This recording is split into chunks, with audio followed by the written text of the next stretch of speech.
మానవ జీవితమే ఒక మహాభారతం, అది మంచి చెడుల రెంటి నడుమ నిత్య ఘర్షణం.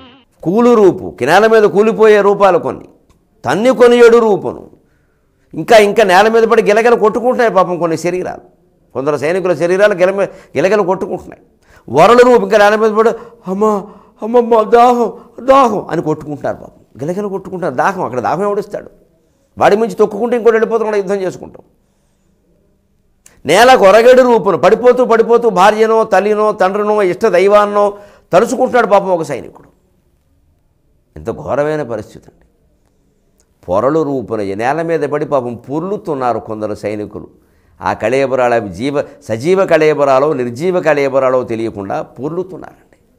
నరవాజి గజములు ప్రధాన భూమి ఘోర భంగిగాగా, నరులు, వాజి, గుర్రములు, గజ, ఏనుగులు, రథ, గజ, త్వరగ పదాతి బలాలు అన్నీ కూడా నేల మీద పడి పొర్లుతున్నాయి. రథాలు నిర్జీవాలు కాబట్టి వాటిని వర్ణించడం లేదు. ఇంకా ఈ ఏనుగులు అంతే, గుర్రాలు అంతే, మనుషులు అంతే. ఘోరమైన భంగిగా ఉంది. దూసిన కత్తి దూకుడులు దూసెను గుండెల దూట బిళ్ళలట్లు. ఏమీ సైనికుల దుస్థితి? ఏ కాలం నాడైనా నాయకుల స్వార్థానికి అమాయకులైన ప్రజలు బలైపోవలసిందేనా? దూసిన కత్తి దూకుడులు దూసెను గుండెల దూట బిళ్ళలట్లు, ఆసురలోక భోగములనందగ పోరిరి, ఆసురలోక భోగములనందగ పోరిరి, వెర్రిపీనుగల్ పూసిన మోదుగల్, వెర్రిపీనుగల్ పూసిన మోదుగల్, బ్రతుకు పూయని దండుగ పూల చెట్టుగా, బ్రతుకు పూయని దండుగ పూల చెట్టుగా, మోసి నృపాల కీర్తులను, మోసి నృపాల కీర్తులను, మూసిరి కన్నులు మోసపోవుచున్. భారత యుద్ధాన్ని వర్ణిస్తూ సాగర ఘోష కావ్యంలో చెప్పిన పద్యం ఇది. దూసిన కత్తి దూకుడులు దూసెను గుండెల దూట బిళ్ళలట్లు. అరటి దూట తరుగుతారండి, అరటి దూట కూర వండుతారు. దాన్ని తరిగేటప్పుడు చక్ చక్ చక్ చక్ చక్ చక్ చక్ కొడతారు. ఒక 1000-2000 పూరీలు తయారు చేసి వచ్చినప్పుడు పెద్ద పెద్ద హోటల్లో పూరీ పిండిని ఇలా గుండ్రంగా పెద్ద కడ్డీలా చేసేసి దాన్ని అలాగే కొడతారు. ఈ దూట అంతే.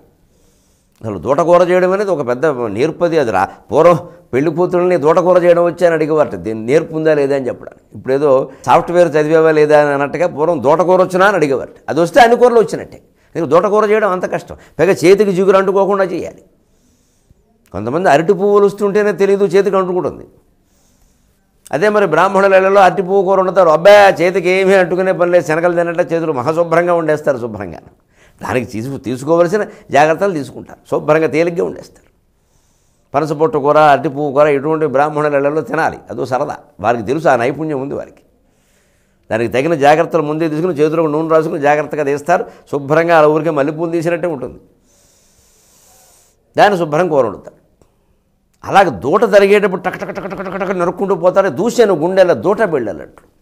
ఆ సురలోక భోగములనందగ పోరిరి, వెర్రిపీనుగల్ పూసిన మోదుగల్. కవులు ఇలాంటి సైనికులు పడిపోతే ఒక్కొక్కడు పూసిన మోదుగు చెట్టులా ఉన్నాడు, పాలాశ కుసుమ భ్రాంతి అని అలా వర్ణిస్తారు. ఎర్రగా ఉంటాయి మోదుగు పూలు. నిజంగా నెత్తురుతోడు వాడేడుస్తుంటే వేళ బాధ వేళది పద్యాలు, ఛందస్సు, ఎతులు, ప్రాసలు, అలంకారాలు.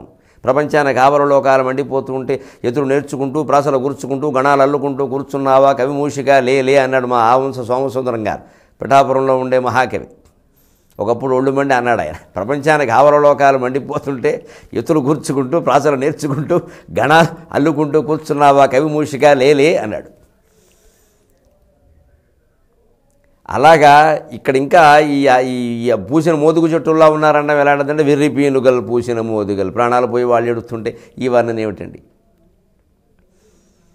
వాళ్ళకున్న ఒకే ఆశ ఒకటే, ఏదో స్వర్గం వస్తుందట. రంభ వస్తుందో రాదు, ముందు ఉన్న రంభ పోయింది, ఇక్కడ వీడి ప్రాణం పోయింది.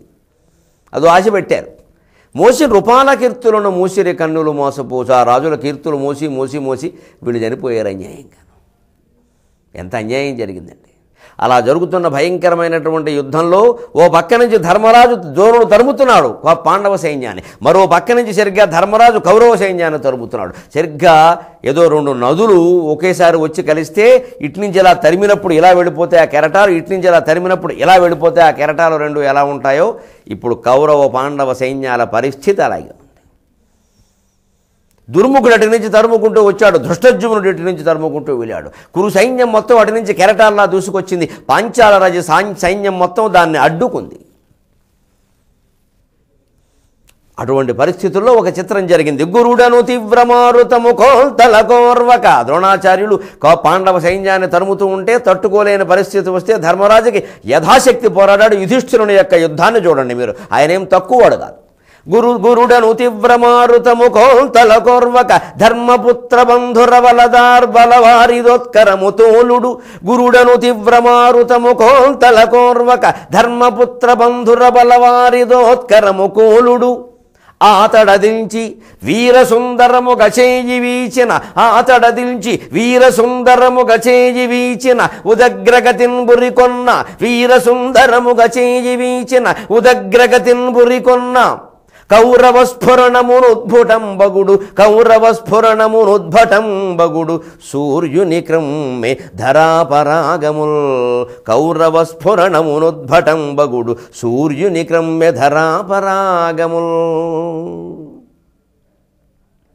ఒక్కసారిగా గురుడను తీవ్ర మారుతము కోల్తల కోర్వక. గురుడు అనేటువంటి తీవ్రమైన వాయువు, అది కోల్తల అంటే పరాక్రమం, అచ్చ తెలుగు మాట కోల్తల అని. అందుకే దూకేటువంటి పురుని కోల్పులి అంటారు.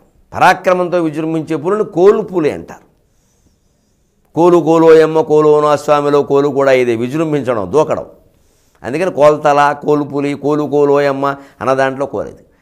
ఆ తీవ్రమైనటువంటి మారుతంలా తుఫాను గాలిలా విజృంభిస్తున్న ద్రోణాచార్యుని యొక్క పరాక్రమాన గౌరవక దోర్వలేక ధర్మపుత్ర బంధుర బల వారిదోత్కరము. ధర్మపుత్రుని యొక్క బల వారిదోత్కరము. వారిదం అంటే వారి దదాతీతి వారిదం, నీటినిచ్చేది మేఘం. బలవత్తరమైనప్పటికీ గాలికి తట్టుకోలేదు కదా మేఘం. అందుకని ధర్మపుత్రుని యొక్క సైన్యం, పాండవుల సైన్యం మేఘాల్లా ఉంటే ద్రోణాచార్యుడు అనేటువంటి భయంకరమైన తుఫాను గాలికి ఆ మేఘాలు తట్టుకోలేకపోయాయి. తూలుడు ఆతడు అదిలించే. అప్పుడు ధర్మరాజు ఒక్కసారిగా సైన్యానికి మధ్యలో ఏనుగు మీద లేచి నిలబడి వీరసుందరముగ చేయి వీచిన. రండి చూస్తారేమిటి అన్నట్టు. అది ఒక్కసారి ఏదో పూర్వం చూడండి, ఎన్నికల సభల్లో పాల్గొన్నప్పుడు ఎన్టీ రామారావు ఉండేవాడు, మహానుభావుడు. ఎలా ఉండో నో తెలుగు జాతి అనేవాడు. ఒక్కసారి మొత్తం 1,00,000 మంది కదిలేవారు. పిలిచింది రండి రండి కథలు రండి అంటే వచ్చేవారు అంతే. అలాగే ఆ చెయ్యి వీచడం ఒక్కొక్క ఆ చెయ్యి వీచే వ్యక్తికి 6 అడుగులు పొడుగైన గంభీర విగ్రహం అది కూడా ఉండాలి. అందులో దేవుడు పాత్రలు వేసిన మహానుభావుడేమో రాముడు కృష్ణుడిగా అలరించిన వాడు. అందుకని ఆయన ఒకసారి అలా పిలిస్తే మొత్తం గూడాల్లోంచి గుడిసెల్లోంచి కూడా కదిలొచ్చారు జనం. అలాగే ధర్మరాజు ఇక్కడ నిలబడి రండి చూస్తారేమిటి, ఈ బ్రాహ్మణుని ఎదుర్కోవడానిక మీరు తాపత్రయపడేది, వీర రక్తంతో పుట్టలేదా అనేసరికి వీరసుందరముగ చేయి వీచిన. వీరసుందరం తెలుగులో చక్కని జాతీయంగా గుర్తుపెట్టుకోవాలి. ఒక్కొక్క మనిషి స్థిరంగా నిలబడి మాట్లాడుతూ కానీ, పద్యం పాడుతూ కానీ, యుద్ధం చేస్తూ కానీ, లేకపోతే ఏదైనా ఒక గొప్ప కార్యక్రమాన్ని చేపట్టాడు కానీ ఇలా చెయ్యి వీచితే అది వీరసుందరంగా ఉంటుంది. వీరసుందరముగ చేయి వీచిన ఉదగ్రగతిన్ బురికొన్న. కౌరవస్ఫురణమునుద్భటం బగుడు సూర్యుని మృంగె ధరాపరాగముల్. ధర్మరాజు చేయి వీజగానే ఏం పరిణామం జరిగిందయ్యా? తెలుగు భాషకి మళ్ళీ పునరుత్వయం వచ్చింది. రేపు కలుద్దాం, ఆ విషయం తెలుసుకుందాం. ఈ కార్యక్రమాన్ని మీకు సమర్పిస్తున్న వారు వైష్ణవి క్యాటరర్స్. మీ అభిప్రాయాలను సూచనలను మాకు తెలియజేయాల్సిన చిరునామా భక్తి TV, care of Rachana television private limited, road number 92, Jubilee hills, Hyderabad 5,96,000. మా ఇమెయిల్ ఐడి bhaktihyd@gmail.com. మా వెబ్సైట్ www.bhaktitv.org. Phone number 901012222333.